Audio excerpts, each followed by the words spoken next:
Assalamualaikum warahmatullahi wabarakatuh. My name is Ferdiana and my register number is A1M21937. Saya salah satu anggota kelompok clause. Di sini saya akan menjelaskan tentang subordinate clause dan non-clause. Subordinate clause adalah atau clause dependent adalah clause yang tidak dapat berdiri sendiri sebagai kalimat lengkap karena tidak mengungkapkan pemikiran yang lengkap. Seperti semua klausa subordinate clause memiliki subjek dan kata kerja. Subordinate clause dapat bertindak sebagai kata keterangan atau adverb, kata sifat atau adjektif, dan kata benda atau nouns. Yang pertama, adverb clause. Contoh subordinate clause yang berfungsi sebagai kata keterangan yaitu I visit until the sun went down. Subordinate clause until the sun went down atau sampai matahari terbenam memodifikasi kata kerja visit atau memancing. Ini adalah clause adverb. Selanjutnya, clause adjektif atau kata sifat. Contoh subordinate clause yang berfungsi sebagai kata sifat yaitu the bull that charged you is back in the field. Subordinate clause yang that charged you atau yang menagih kita menggambarkan bull atau banteng. Ini adalah clause kata sifat atau adjektif. Kemudian noun clause. Contoh subordinate clause yang bertindak sebagai kata benda yaitu whoever dislikes the new timings is more than welcome to leave. Subordinate clause whoever dislikes the new timings atau siapapun yang tidak menyukai pengaturan waktu baru adalah subjek dari kalimat ini. Ini adalah noun clause. Subordinate conjunction dan relative pronoun digunakan dengan subordinate clause. Beberapa subordinate conjunction dan relative pronoun yang lebih umum digunakan.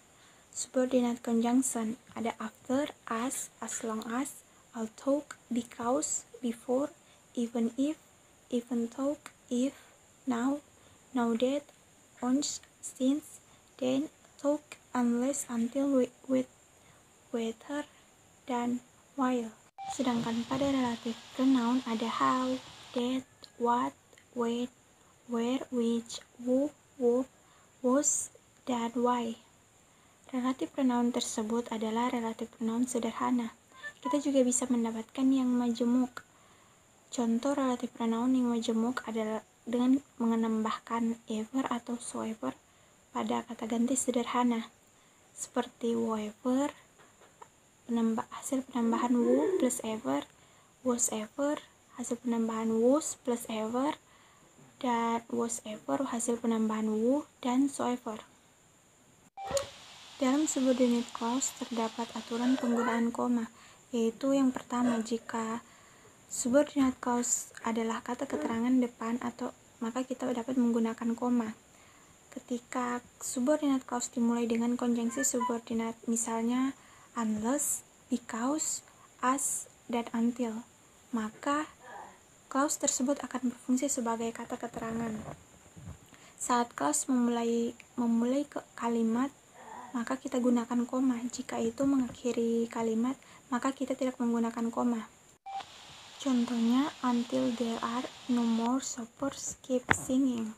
Subordinate clause ada di awal, jadi kita memerlukan koma. Selanjutnya, keep singing until there are no more shoppers.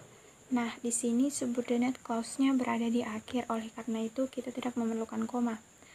Selanjutnya, jika subordinate clause adalah kata sifat yang tidak penting, maka kita harus menggunakan koma. Ketika subordinate clause dimulai dengan kata ganti relatif, misalnya which atau who, itu akan berfungsi sebagai kata sifat. Jangan gunakan koma sebelum relative pronoun Anda jika clause itu penting untuk artinya, namun gunakanlah koma jika clause hanya berupa informasi tambahan. Contohnya, my sister who lives in Moscow is getting married. Dari sini kita dapat menyimpulkan bahwa setidaknya ada satu saudara yang lain yang tidak tinggal di Moskow.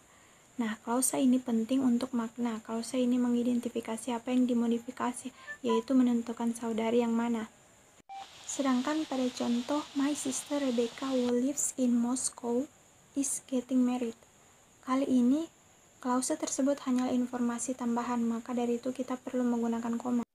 Aturan selanjutnya, jika subordinate clause Anda adalah kata keterangan depan, maka kita harus menggunakan koma. Contohnya, when cake is brown, remove it from the oven. Nah, jika subordinate clause Anda ada di belakang, jangan gunakan koma, seperti remove the cake from the oven when it is brown. Perlu diingat, jangan memulai kalimat dengan menggunakan kata which. Oke, saya kira cukup dari saya. Terima kasih atas perhatiannya. Assalamualaikum warahmatullahi wabarakatuh.